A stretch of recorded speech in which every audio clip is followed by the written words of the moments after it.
No one wanted this furious Jersey bull. That's what the auctioneer had announced 3 times before finally giving up and marking Lot 101 as no sale at the Meadowbrook Livestock Auction in rural Wisconsin. The massive 1,800-pound Jersey bull named Trump stood in the holding pen, his caramel-colored coat glistening with sweat, dark eyes blazing with barely contained fury that had already sent 2 experienced handlers to the emergency room that morning. The autumn air carried the familiar sense of hay, diesel fuel, and the nervous energy of livestock awaiting their fate. Farmers, ranchers, and buyers from across the Midwest had gathered for what was typically the season's largest cattle auction, but none of them wanted anything to do with the temperamental bull that had earned a reputation for violence across 3 counties. "That animal's a lawsuit waiting to happen," muttered Frank Kowalski, a veteran cattle dealer who had been coming to these auctions for 30 years. "No amount of breeding value is worth getting killed over." 24-year-old Ethan McCready sat in the back row of the weathered bleachers, his worn work boots resting on the rail in front of him, a thermos of coffee growing cold in his calloused hands. At just over 6 feet tall, with sandy blonde hair that perpetually needed cutting and steel blue eyes that reflected both determination and exhaustion, Ethan looked every inch the struggling young farmer he was. His family's 200-acre dairy farm in nearby Millfield had been in the McCready name for 4 generations, but it was teetering on the edge of bankruptcy. The combination of falling milk prices, increased competition from industrial dairy operations, and the crushing debt left behind by his father's medical bills had pushed the farm to the brink of foreclosure. Ethan had come to the auction hoping to find a decent bull at a price he could somehow afford, knowing that his small herd of 23 Holstein cows desperately needed new genetics to remain viable, but even the cheapest animals were selling for more than his meager savings could cover. Lot 102, a proven Angus bull, 5 years old, excellent breeding record, the auctioneer called out, moving on from Trump's failed sale. "Let's start the bidding at $3,000. The bidding was swift and decisive, with the bull selling for $5,200 to a large dairy operation from Minnesota. Ethan watched with resignation as animal after animal sold for prices that might as well have been millions for all the good they did him. That's when he noticed the man in the expensive charcoal suit standing near the sale ring, talking quietly into a phone while keeping his eyes fixed on the proceedings with obvious amusement. The stranger looked completely out of place among the work shirts and John Deere caps that dominated the auction crowd. Marcus Wellington III was 45 years old, worth an estimated $3.2 billion from his tech empire, and had never set foot on a working farm in his life. He had driven up from Chicago in his $200,000 Bentley purely for entertainment, having heard about the wild bull that had been terrorizing livestock auctions across the Midwest. Wellington had a reputation for cruel amusement at the expense of others, particularly those he considered beneath his social station. His presence at rural auctions had become something of a notorious hobby, buying animals that farmers desperately needed and either destroying them or giving them away in ways designed to humiliate and mock hardworking people. "Excuse me," Wellington said, approaching the auctioneer's podium with the confident stride of someone accustomed to getting whatever he wanted. "I'd like to purchase Lot 101 privately, the Jersey bull that didn't sell." The auctioneer, a weathered man named Pete Garrison who had been calling livestock sales for over 20 years, looked up with obvious surprise. "Mr. Wellington, Marcus Wellington." He handed over a business card that immediately changed Pete's demeanor from casual to respectful.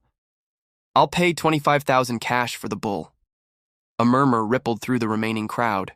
$25,000 was more than most of these animals brought on their best day, and certainly more than anyone expected for an animal that couldn't even find a buyer at starting price. Ethan felt his stomach clench as he watched the transaction unfold. $25,000 would have solved most of his immediate financial problems and allowed him to keep the farm running for another year. But it was going to a man who obviously had more money than he knew what to do with. "There is one condition," Wellington continued, his voice carrying easily across the auction yard. "I want you to announce that I'm donating this bull to—" He paused, scanning the remaining farmers with obvious amusement, his eyes settling on Ethan. "To that young man in the back row. The one who looks like he couldn't afford a hamburger, let alone a bull." The words hit Ethan like a physical blow. Heat rose in his cheeks as every head in the auction yard turned to stare at him. Wellington's intention was crystal clear. This wasn't generosity, It was public humiliation designed to emphasize the vast gap between the billionaire's wealth and a struggling farmer's poverty. "Sir," Pete tried to intervene, recognizing the cruel nature of the gesture. "Perhaps we could handle this privately." "No," Wellington cut him off. "I want everyone here to witness this act of charity." He practically spat the last word. "Young man, come down here and accept your gift." Ethan's hands tightened into fists as he struggled with the urge to tell Wellington exactly what he could do with his bull and his money. But the harsh reality was that he needed every advantage he could get, even if it came wrapped in humiliation. His pride wouldn't pay the mortgage or buy feed for his cattle.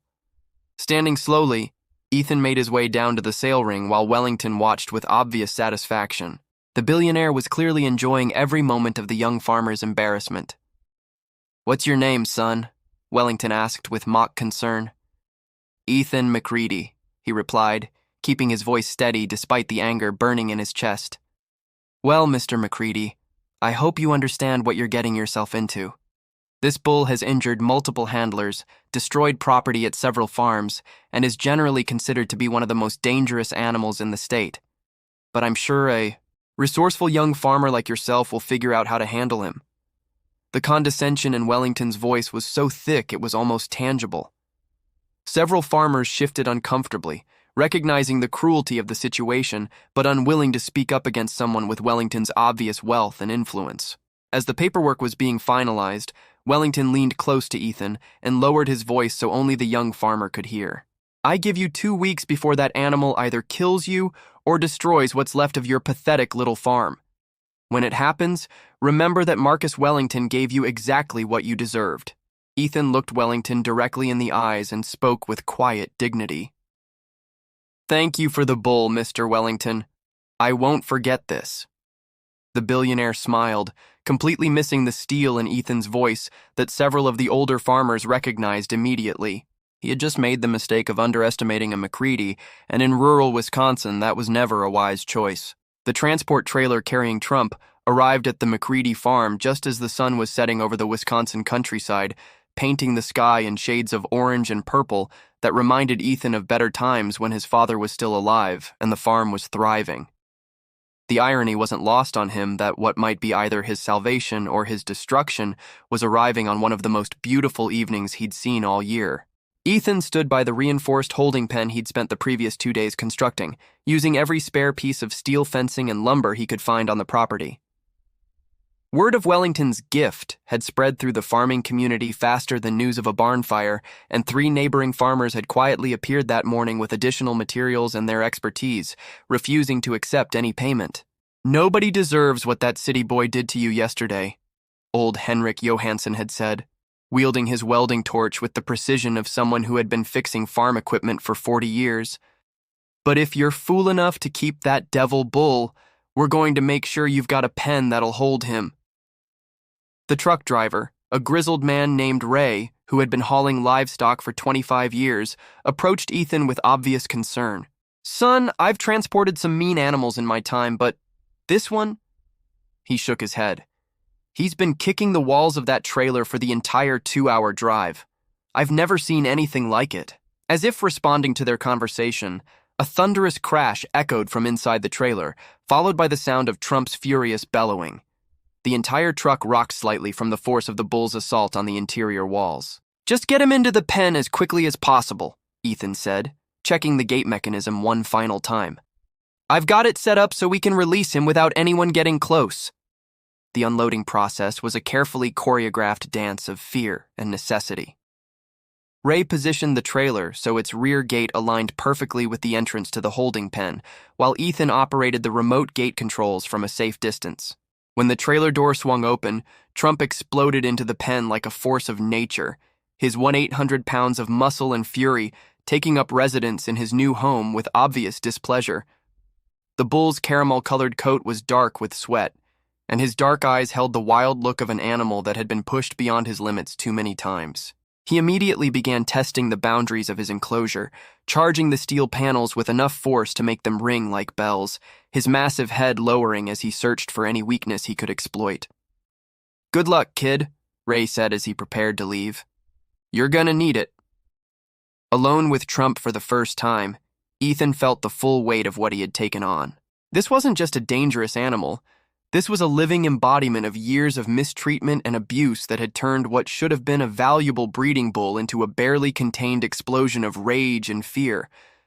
But as Ethan watched Trump pace the perimeter of the pen, something his grandfather had told him years ago echoed in his memory.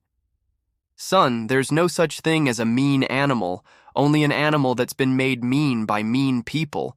The trick is remembering what they were like before the world got to them."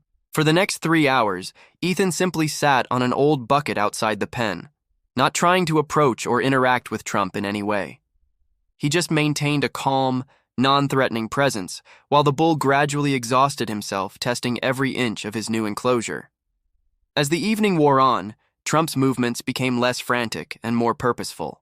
The bull's natural intelligence began to reassert itself as he realized that this human wasn't trying to rope him, prod him, or force him into doing anything he didn't want to do. "I know you're scared," Ethan said quietly, his voice carrying the same calm tone he used with spooked horses. "And I know you're angry. You've got every right to be. But nobody's going to hurt you here." Trump's ears twitched at the sound of Ethan's voice, and for just a moment, the wild look in his eyes was replaced by something that might have been curiosity.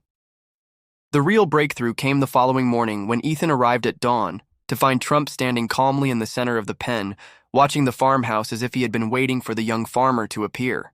There was still wariness in the bull's posture, but the explosive energy of the previous evening had been replaced by watchful intelligence. "Morning, big guy," Ethan said, settling into his routine of simply being present without making demands. "Beautiful day, isn't it?" Over the next week, Ethan established a pattern that gradually earned Trump's trust. He would arrive at the pen at the same time each morning and evening, sitting quietly for an hour while talking in low, calm tones about everything and nothing: the weather, the farm, his plans for the future, memories of his father. Trump began responding to the sound of Ethan's voice, moving closer to the fence when the young farmer arrived, and positioning himself where he could observe everything Ethan did. The bull's aggressive charges against the fencing became less frequent, replaced by a cautious but growing acceptance of this human who asked nothing of him except tolerance. On the 8th day, something remarkable happened. Ethan was sitting on his usual bucket discussing the need to repair the barn's roof before winter, when Trump slowly approached the fence and extended his massive head toward the young farmer. For a long moment, they remained motionless. 800 pounds of previously uncontrollable fury, just inches away from a man who had shown him nothing but patience and respect. Ethan slowly extended his hand, allowing Trump to catch his scent and make the choice about whether to accept the contact. When the bull gently pressed his muzzle against Ethan's palm, it was a moment of connection that transcended species and spoke to the healing power of simple human decency. Word of Ethan's progress with Trump had begun to spread through the local farming community, much to the surprise of everyone who had witnessed Wellington's cruel gesture at the auction. Phone calls started coming in from farmers who wanted to see the impossible transformation for themselves. But perhaps the most interesting call came from an unexpected source. Marcus Wellington's personal assistant had contacted the local feed store, asking detailed questions about Ethan McCready's farm and his progress with the animal. The billionaire, it seemed, was keeping close tabs on his intended victim. What Wellington didn't understand was that he had inadvertently given Ethan McCready the one thing the young farmer needed most. Not just a bull, but a purpose that went beyond mere survival. Every day that Trump became more manageable was a day that proved Wellington's cruelty could be overcome by determination and genuine care. As Ethan sat beside the pen that evening, watching Trump peacefully graze on the hay he had provided, he couldn't help but smile. The billionaire had intended to destroy him, but instead had given him something far more valuable than money: the chance to prove that true strength comes not from wealth or power, but from the capacity to heal what others have broken. If this incredible story of resilience, determination, and the transformative power of patience has inspired you, please hit that like button and subscribe to our channel for more amazing true stories that prove kindness and perseverance can overcome even the cruelest intentions. 3 weeks after Wellington's cruel gift, the McCready farm had become an unlikely pilgrimage site for farmers, veterinarians, and animal behaviorists from across the Midwest. Word of Ethan's success with Trump had spread far beyond the local community, drawing visitors who came to witness what many were calling the most remarkable animal rehabilitation they had ever seen. Dr. Sarah Mitchell, a large animal veterinarian from the University of Wisconsin's agricultural program, stood beside Trump's pen with obvious amazement. The massive Jersey bull, who had terrorized handlers across 3 counties just a month earlier, was calmly allowing Ethan to brush his caramel-colored coat while discussing breeding genetics with a group of visiting farmers. "I've been working with livestock for 22 years, Dr. Mitchell told the assembled crowd, and I've never seen a behavioral transformation this complete. This bull was considered unmanageable by every professional who encountered him. What Mr. McCready has accomplished here challenges everything we thought we knew about animal psychology and rehabilitation." Trump stood peacefully in the center of his pen, no longer confined by the steel barriers that had been necessary during his first weeks on the farm. The gate stood open, and the bull was free to explore the pasture whenever he chose. But more often than not, he remained close to Ethan, having formed a bond with the young farmer that went far beyond simple trust. The transformation hadn't been easy. There had been setbacks and moments when Trump's old trauma had surfaced, triggered by sudden movements or unexpected noises. But Ethan had met each challenge with the same patient consistency that had characterized his approach from the beginning. Never pushing, never demanding, always allowing Trump to choose the pace of his own healing. "The key," Ethan explained to a group of agricultural students who had driven up from Madison, wasn't trying to break him or dominate him. It was about showing him that not all humans were his enemies. Once he understood that, his natural intelligence and gentle temperament started to emerge. What the visitors couldn't see was the profound effect that Trump's rehabilitation had been having on Ethan's own life. The young farmer had discovered reserves of patience and insight that he hadn't known he possessed, and the daily challenge of earning Trump's trust had given him a sense of purpose that extended far beyond the immediate concerns of keeping the farm solvent. The financial benefits had been unexpected but significant. Dr. Mitchell had connected Ethan with researchers who were willing to pay substantial fees to study Trump's behavioral changes, and several breeding operations had already expressed interest in using Trump's services once his rehabilitation was complete. The bull that Wellington had intended as an instrument of humiliation was becoming the foundation of the farm's financial recovery. But perhaps more importantly, Trump's story had captured the imagination of the broader farming community. Ethan had received dozens of calls from farmers dealing with difficult animals, seeking advice on rehabilitation techniques. He had begun conducting informal workshops on the farm, sharing the methods that had proven so successful with Trump. Marcus Wellington, meanwhile, was growing increasingly agitated as reports of Ethan's success filtered back to him through various channels. The billionaire had expected to read about the young farmer's destruction in the local newspapers within 2 weeks. Instead, he was hearing stories about miraculous transformations and community rallying that made his cruel gesture look petty and mean-spirited. "I don't understand how this is possible," Wellington complained to his personal assistant during one of their weekly briefings. "That bull was certified dangerous by multiple facilities. He put handlers in the hospital. How is some farm kid making him look like a pet?" His assistant, a sharp woman named Catherine Reed, who had grown up on a farm before earning her MBA, tried to explain what she had learned from her inquiries into the situation. "Mr. Wellington, it appears that Mr. McCready has extensive experience with animal behavior. His grandfather was apparently known throughout the region for his ability to work with difficult livestock." Wellington's jaw tightened. He hadn't done his research properly before selecting Ethan as his target, assuming that any struggling young farmer would be an easy mark for his particular brand of cruelty. The fact that he had inadvertently chosen someone with the skills to turn his gift into a triumph was infuriating. On a crisp October morning, Wellington made a decision that would prove to be one of the most foolish of his privileged life. He climbed into his Bentley and drove north to Wisconsin, intending to see firsthand what all the fuss was about and to find some way to reclaim control of the narrative. When he arrived at the McCready farm, unannounced and uninvited, he found Ethan working with Trump in the main pasture. The bull was responding to simple voice commands, moving calmly from one area to another while Ethan checked the fence lines. It was a scene of peaceful cooperation that bore no resemblance to the chaos and violence that had characterized Trump's reputation.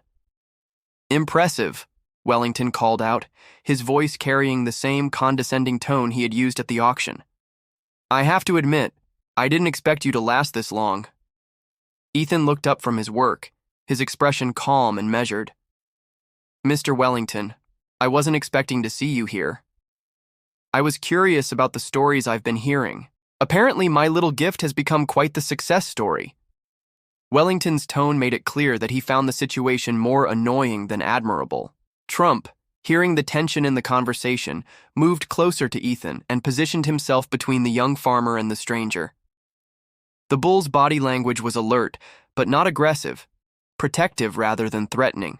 He's protective of you, Wellington observed with obvious surprise. I was told this animal was uncontrollable. He was never uncontrollable, Ethan replied quietly. He was just treated badly by people who didn't understand him. Trump's actually one of the most intelligent animals I've ever worked with. Wellington studied the bull with new interest, and Ethan could almost see the wheels turning in the billionaire's mind. A dangerous animal was worthless, but an intelligent, well-trained bull with an inspiring story could be quite valuable indeed. I've been thinking, Wellington said, his tone shifting to what he probably thought was friendliness. Perhaps I was too hasty in giving him away. A bull of this quality should be worth quite a bit to the right buyer. I'd be willing to take him back off your hands for, say, $50,000. That's more than enough to solve your financial problems. The offer hung in the air between them like a challenge. $50,000 would indeed solve most of Ethan's immediate financial problems and secure the farm's future for several years. It was more money than he had ever seen at one time.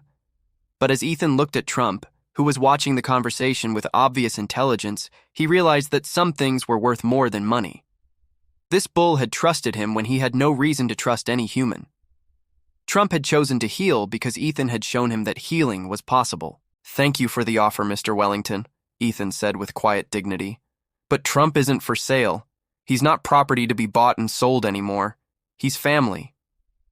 Wellington's face darkened with anger and frustration. He wasn't accustomed to being refused, especially by someone he considered so far beneath his social station. You're making a mistake, McCready. I'm offering you more money than you'll see in a lifetime of farming. Maybe, Ethan replied, scratching Trump behind the ears while the bull leaned into his touch. But some things can't be bought. You taught me that, actually. When you tried to humiliate me with your gift, you showed me that real value isn't measured in dollars.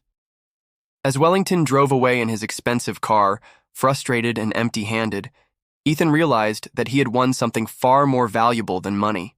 He had proven that kindness could triumph over cruelty, that patience could overcome force, and that sometimes the greatest victories came not from taking something away from your enemies, but from refusing to become like them. 1 year after Marcus Wellington's cruel gift, the McCready farm had transformed into something neither Ethan nor his late father could have imagined. What had begun as a desperate struggle to save a failing dairy operation had evolved into the Midwest's premier center for animal rehabilitation and sustainable farming practices. The morning sun cast long shadows across the expanded pastures, where Trump grazed peacefully alongside a small herd of rescued animals that had found their way to the farm. The massive Jersey bull, now weighing a healthy 1,900 pounds with a coat that gleamed like burnished gold, had become the unofficial ambassador for everything the McCready Rehabilitation Center represented. Ethan stood on the porch of the newly renovated farmhouse, watching as a group of veterinary students from 3 different universities observed Trump's morning routine. The bull had learned to demonstrate various behavioral techniques on command, helping to educate the next generation of animal professionals about the power of patience and understanding in livestock management. He's remarkable, said Dr. Jennifer Walsh, an animal psychology professor from Iowa State, who had been documenting Trump's progress for a research paper that would eventually be published in the Journal of Applied Animal Behavior. His cognitive responses and social intelligence are off the charts for bovines. What you've accomplished here is going to change how we approach animal rehabilitation nationwide. The financial transformation had been as dramatic as Trump's behavioral change. The bull's breeding services alone were generating more income than the entire dairy operation had produced in its best years. His offspring, inheriting both his impressive genetics and his notably calm temperament, were commanding premium prices from dairy farms across the region. But perhaps more significantly, the McCready method, as Ethan's rehabilitation techniques had come to be known, was being taught at agricultural colleges throughout the Midwest. Ethan had been invited to speak at conferences from California to Maine, sharing his philosophy that every animal deserved to be understood rather than simply controlled. The secret, Ethan explained to a packed auditorium at the Wisconsin Agricultural Convention, isn't about dominating or breaking an animal's spirit. It's about recognizing that behind every behavioral problem is usually an animal that's been hurt, frightened, or misunderstood. Trump taught me that healing is always possible when you approach it with genuine respect and infinite patience. The success hadn't gone unnoticed in certain circles. Marcus Wellington had watched Ethan's rise with growing frustration and, increasingly, with genuine concern for his own reputation. The story of the billionaire who had tried to humiliate a young farmer only to inadvertently launch his success had become a cautionary tale about the dangers of underestimating rural communities. Wellington's business empire, built on aggressive acquisition and exploitation of smaller companies, had begun to face unprecedented scrutiny. Environmental groups were highlighting his company's poor sustainability practices, labor organizations were documenting worker mistreatment, and financial journalists were questioning the long-term viability of his hostile business model. The final blow to Wellington's ego came when Forbes magazine ran a feature article titled, "The Bull That Built an Empire: How Marcus Wellington's Cruelty Created His Greatest Competition." The piece detailed how Wellington's attempt to mock Ethan McCready had instead inspired a movement toward more ethical and sustainable agricultural practices that was beginning to impact his own agribusiness investments. On a crisp autumn morning, exactly 1 year after their confrontation at the farm, Wellington's Bentley pulled into the McCready driveway once again. But this time, he wasn't coming as a predator seeking to humiliate his prey. He was coming as a man whose empire was beginning to crumble, seeking redemption from the young farmer he had tried to destroy. Ethan was working with Trump in the main pasture when he saw the familiar luxury car. The bull, now completely at ease with visitors, barely lifted his head from the grass as Wellington approached on foot, having learned enough about farm etiquette to leave his expensive vehicle parked well away from the animals. "Mr. McCready," Wellington said, his voice lacking the condescending tone that had characterized their previous encounters. "I was hoping we could talk." Ethan studied the billionaire's face and saw something he hadn't expected: genuine humility. The arrogance that had once seemed as much a part of Wellington as his expensive suits had been replaced by the hollow look of a man who had finally understood the cost of his cruelty. "I owe you an apology," Wellington continued. "What I did to you at that auction was unforgivable.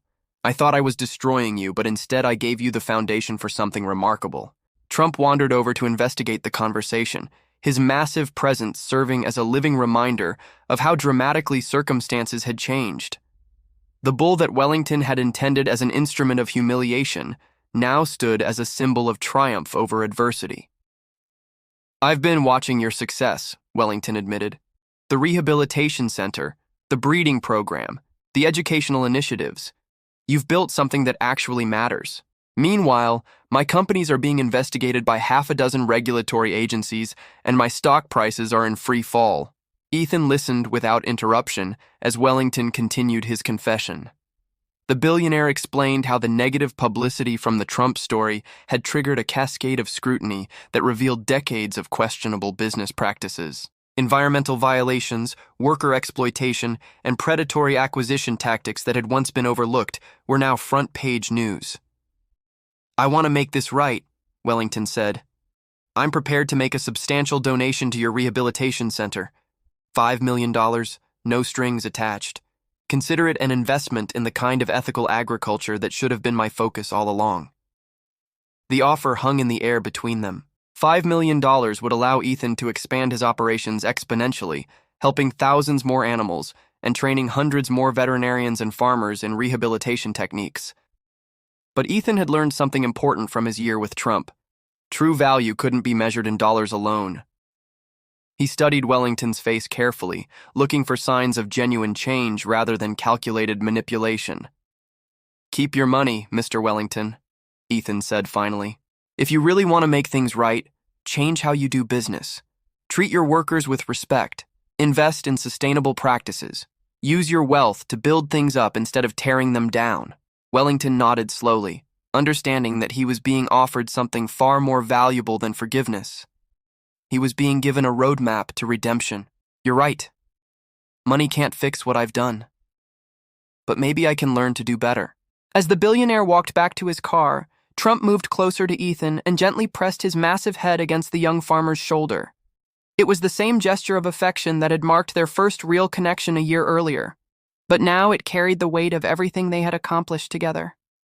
Watching Wellington's Bentley disappear down the farm road, Ethan reflected on the journey that had brought him to this moment. He had started as a struggling farmer facing bankruptcy and humiliation. He was ending as the owner of a thriving rehabilitation center that was changing how people thought about animals, agriculture, and the power of compassion. The McCready farm had become a destination for visitors from around the world who came to learn about sustainable agriculture and ethical animal treatment. Trump's story had inspired documentaries, books, and academic papers. Most importantly, it had demonstrated that sometimes the greatest victories come not from defeating your enemies, but from proving that their worst intentions can be transformed into something beautiful. As the sun set over the Wisconsin countryside, painting the sky in the same orange and purple hues that had marked Trump's arrival a year earlier, Ethan knew that his father would have been proud. The McCready name had not just survived its greatest challenge, it had emerged stronger, more respected, and more influential than ever before. Trump, content in his pasture surrounded by other rescued animals who had found healing and hope at the rehabilitation center, stood as living proof that no creature was beyond redemption when approached with genuine understanding and unwavering patience. This incredible true story reminds us that the cruelest intentions can sometimes lead to the most beautiful outcomes, and that success measured in compassion and community impact is worth far more than any amount of money. If this story of resilience, transformation, and the triumph of kindness over cruelty has inspired you, please like this video and subscribe to our channel for more amazing stories that prove the power of never giving up on what's right.